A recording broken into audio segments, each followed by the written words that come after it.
Hey guys, welcome back. In today's Microsoft Excel tutorials video, we are going to continue our discussion with the shortcut keys that we have been covering since past few videos.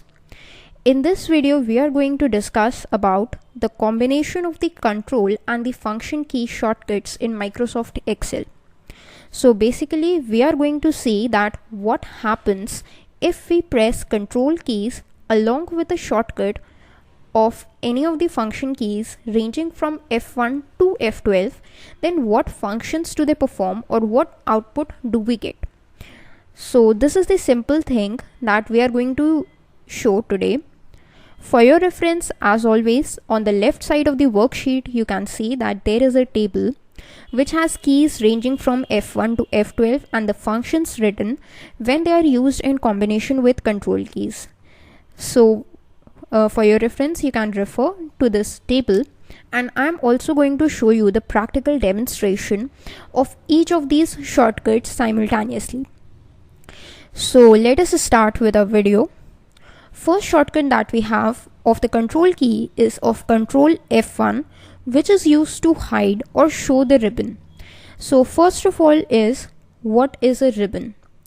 If you go to this tab bar over here, these are these different tabs like the home tab, insert, page layout, and so on. So if we just click on any of the tabs, the contents here change. So the place where these contents are stored dynamically is actually known as a ribbon. If you want this ribbon to be visible always, or if you want to hide this ribbon, basically if you want to toggle between its visibility, then you can use the shortcut control F1. So let us type control F1. You can see the ribbon has been hidden. Now if you if you just click on this tab and you want to perform any action, suppose I want to change its alignment, so you can perform the action, and as soon as you click on the sheet, the ribbon goes off. But if you want it to be visible every time, what you can do is again press control F1 and it would be visible at all the times. So this is how you can toggle between its visibility.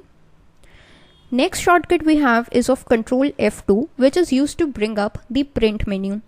This shortcut is similar to control P, which is also used to bring the print menu, but let's see its demonstration. Control F2 brings you to the print area, and here you can perform all these options that help you to customize your printed page, and we have already covered about it in the detail in one of our previous videos, so I'm not going to cover it in detail over here.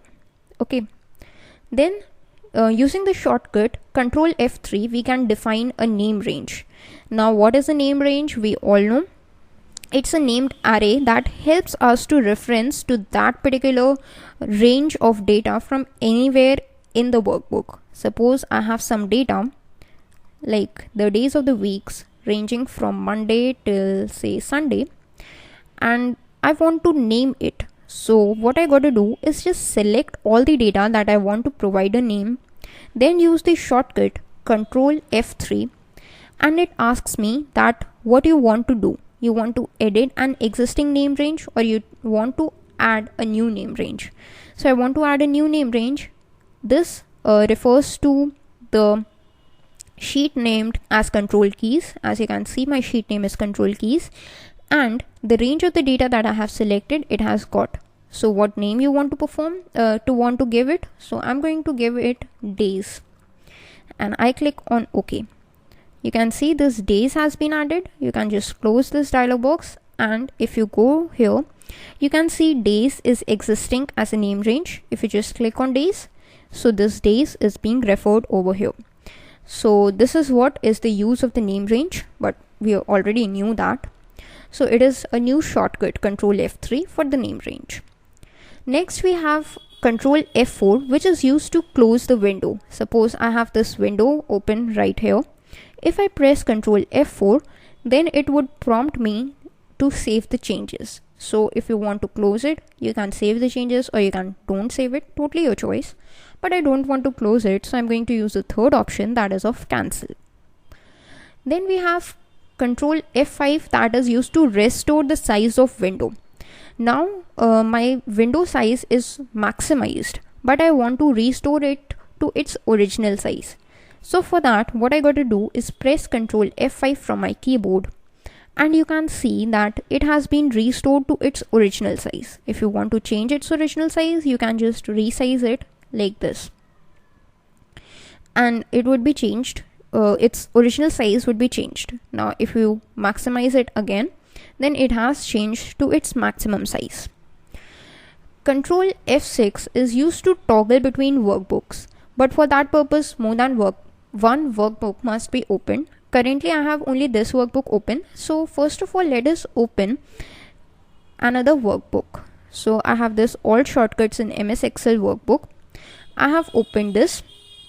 Now I've got two workbooks. Now I can easily toggle between them using the shortcut Ctrl F6. You can see as I press Ctrl F6, I can toggle between these workbooks. Ctrl F7 is used to move window using keyboard. Now what is its purpose? For that, first of all, we need to restore the window to its original size by pressing the shortcut key that we just learned, Ctrl F5. Now if we press Ctrl F7, then what happens is we get this move tool. Now using the arrow keys, we can move our window to any place that we want. Earlier you used to use mouse for this purpose, but using this shortcut key, we can use our arrow keys for the same purpose. Once you're happy with your workbook's position or your window's position, you can simply press the escape key to change things back to normal. Next, what we have is resize window using keyboard.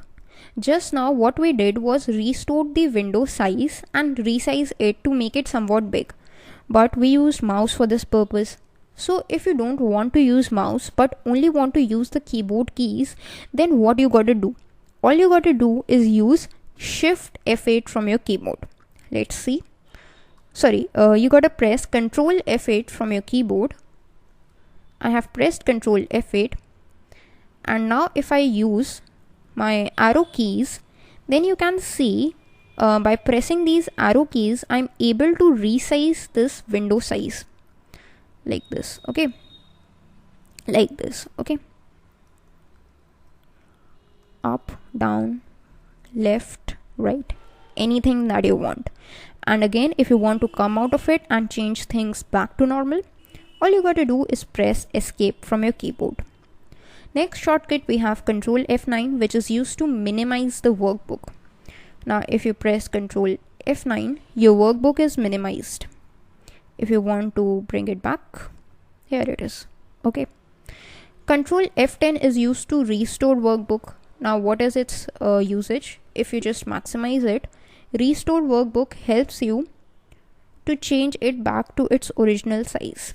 And if you again press Ctrl F10, then you can change it back to its maximum size. So it is basically used to toggle between the sizes like this. Small size, maximized, small size, maximized, like this. Okay. Then using the shortcut Ctrl F11, we can open a new macro sheet. Now using this shortcut, we are in the same workbook, but a new sheet, specifically a macro sheet, would be opened in the same workbook. So let us use it. You see, I just pressed Ctrl F11 and I got a new sheet named as macro 2. By default it is macro 1, but since I have already opened one macro sheet, so it's been named as macro 2.